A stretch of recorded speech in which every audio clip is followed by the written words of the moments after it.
Recently, it's been 5 years since the final episode of Game of Thrones aired.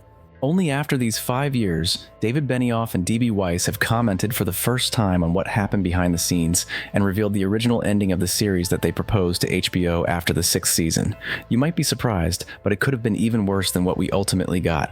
We'll tell you all about it in the next couple of minutes, and we'd love to hear your suggestions on how you would have ended Game of Thrones in the comments. And now let's travel back to the good old 2014. UNESCO declared it the International Year of Crystallography. Latvia adopted the euro, and Transformers and The Hobbit competed for the title of the highest-grossing film of the year. Meanwhile, movie fans were enjoying the incredible 4th season of Game of Thrones. Even then, it was clear that the project had made history.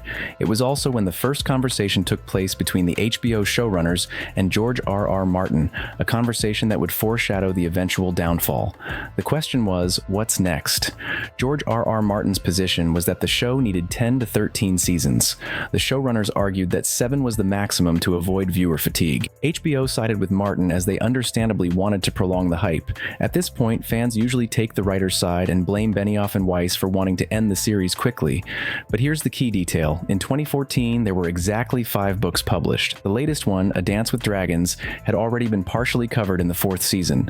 The showrunners understood that the 5th season would nearly conclude the 5th book, and beyond that, it was unknown territory. More importantly, they were aware of George R.R. Martin's progress on the 6th book, and just so you know, his progress is still almost at 0. In 2014, it wouldn't be surprising if Martin hadn't even started writing The Winds of Winter.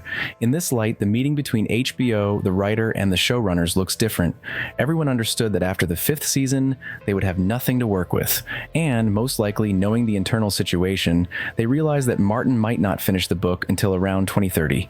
This meant they would have to work based on rough outlines and fragmented information from the writer about the upcoming books, or take a 15-year break between the 5th and 6th seasons of the series. So the showrunner's proposal to finish by the 7th season seems very logical. Seeing that Martin was unable to finish Game of Thrones, they suggested wrapping up all the storylines in 3 seasons and coming to a clear conclusion. Martin, for his part, thumped his chest and claimed he would finish The Winds of Winter soon, and that everything would be fine. Here, it's one point to the showrunners because in 2024, Martin admitted that since November 2023, he had written exactly 0 pages. In the end, things turned out just as Weiss and Benioff predicted. It was 2015, the 5th season was behind them, and Martin still had 0 pages of The Winds of Winter. A couple of months ago, the showrunners revealed what they had proposed to HBO. They suggested wrapping up the 5th book in the 6th season and, instead of a 7th season, making a trilogy of films to conclude the franchise. Reading through fan comments on this recent news, we were once again surprised by the negativity towards the showrunners. This idea actually makes a lot of sense. Think about it. You're the screenwriter for Game of Thrones. After 5 seasons, you've run out of books, and the author is doing everything except writing the new one. From the original material, all you have is something like, well, I think Jon Snow will survive. Probably. And a few vague plot directions. Is that enough for another 8 seasons, as George R.R. Martin and HBO wanted? Of course not. The show would have risked turning into one big filler like The Boys' 4th season, but stretched over 8 seasons. So they proposed to finish everything compactly, focusing only on the main storylines and doing it in theaters. Martin was strongly opposed, and so was HBO. In the end, a compromise was chosen. Instead of a final 7th season with 10 episodes, they ended up with the 7th and 8th seasons totaling 13 episodes. George R.R. Martin now likes to claim that he stopped participating in the show's development at this point, supposedly after a falling out with the showrunners. But the showrunner's perspective is also understandable here. Martin's involvement in the series was supposed to be writing the book. The book wasn't there, and HBO was eager to release the new season. They had to work with what they had. That's when, in 2016, the decline of the series began, based on all the now-known information. In general, there really wasn't much of a choice. Benioff and Weiss are not George R.R. Martin, and it's clear that the same level of writing couldn't be expected from them. HBO isn't the kind of company that's willing to wait 5-10 years between seasons for Martin to finish his book. So things turned out the way they did. The showrunners just tried to wrap things up as they saw fit. However, there's an important detail. Fans of the series remember that the final 3 seasons of Game of Thrones were marked by leaks. Scripts were leaked, entire episodes were leaked, and along with the ending of the 7th season, which turned out to be accurate, the script for the 8th season was also leaked in 2017. This version of the script shows what Benioff and Weiss originally intended for their trilogy of films, revealing the mistakes made by both the showrunners and HBO. After the leak, they rushed to rewrite everything to surprise people and avoid losing ratings. As a result, the 8th season faced another problem. Everything was being written on the fly. What is the main difference between the original plan and what we actually saw?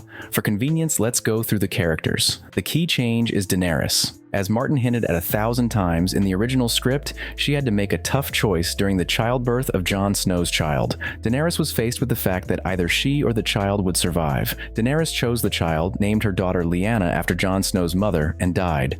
Jon, in turn, kills the Night King by riding a dragon in an epic battle in the 5th episode. He is offered the position of ruler of the Seven Kingdoms, but Jon dies in a wildfire explosion during the battle for King's Landing. The city is ruled by Cersei, who is killed by Arya Stark, thus completing the cycle of revenge for her father. Jaime Lannister, as in the released episodes, kills Euron Greyjoy, but he stays with Brienne and doesn't die with Cersei. Instead, Jaime saves Jon Snow and dies in the same wildfire explosion. Bran Stark doesn't end up on the Iron Throne. Instead, he gets a blade to the ribs from the White Walkers. At the end of the season, his transformation into the new Night King is revealed. The ruler of the Seven Kingdoms becomes none other than Lyanna Targaryen, the daughter of Daenerys and Jon Snow. While she grows up, the duties of regent and hand of the king are, of course, carried out by Tyrion Lannister. In 2017, when the leak came out, it was dismissed as fan fiction, but after 7 years and many other real leaks, it's now 99% likely that this was indeed the original version. Just because, in addition to the events of the 8th season, it successfully leaked the ending of the 7th season as well. The showrunners, as seen from this version of the script, chose a calm and safe way to end the story. There were many deaths, but all were expected. There was a lot of sadness, but it was balanced by the fact that some fan favorites survived. Overall, the saga of Ice and Fire ended with an heir of both ice and fire sitting on the throne of the Seven Kingdoms. This is why the original leak was initially labeled as fan fiction, because it was too predictable, straightforward, and risk-free. But in reality, if the 7th season had turned out this way, everything would have been fine. Fans are always ready to forgive a mediocre finale based on the strength of previous seasons. But a poor one, like the one we got, not so much. However, things could have been even worse if HBO had agreed to the idea of a film trilogy. The 7th and 8th seasons together run about 13 theatrical hours. A film trilogy would barely reach 9 hours, meaning we would have had even less time for an already rushed conclusion to this much-troubled franchise. Personally, we believe this is all George R.R. Martin's fault. The showrunners can only be blamed for not being world-class writers. But it was Martin's lack of speed that ultimately ruined everything. Now, in a cruel twist of irony, Martin is facing the same problem that Benioff and Weiss once did. Out of principle, he'll have to make the ending of his books different from the show's ending, so as not to be associated with its failure. This could very well be part of the reason for the delays. Martin himself has confirmed that his ending will be different. Little is known about it due to the unfinished book, and there are only rumors. He claims that every single great house will be destroyed, some formally and some physically. This theme is already evident in the 5th book, where the Lannisters, Starks, Strongs, Greyjoys, and other families are on the brink of collapse. The showrunners recently mentioned in an interview that they ended the 8th season as Martin had instructed. The author responded that they followed the facts, but not the way they arrived at them or the circumstances in which they occurred. Therefore, we can safely dismiss all those who died in the 8th season, plus Jon Snow. In the original script, he also died. He only survived because of the rewritten script and the plans for his spin-off, which HBO is still developing. The funniest part is that these rumors and leaks aren't even about the Winds of Winter. They're about A Dream of Spring. This book will be the final one in A Song of Ice and Fire, and the situation with it is even worse than with The Winds of Winter. There's some hope that the main holdup is related to the need to tie all the storylines together. Once Martin does that, things might go more smoothly with the final book, but it's worth admitting that in 2024, few people still believe that. And this is crucial because all the rumors about a Game of Thrones remake can only be realized if all the books are released. Those involved with Game of Thrones have repeatedly stated that they're aware of the fans' requests to reshoot all seasons after the 6th or even after the 5th. However, right now, this is technically impossible because there's nothing to reshoot. The source material still isn't there. Only when it's available can there be any talk of a remake. We have no doubt that it will happen eventually. HBO has already embarked on an even more ambitious remake of Harry Potter, and they will just as easily and eagerly reshoot Game of Thrones. Everyone just needs to wait for George R.R. Martin and his version of the finale. What will it be like? Leave your guesses in the comments. That's all for now. See you next time, friends.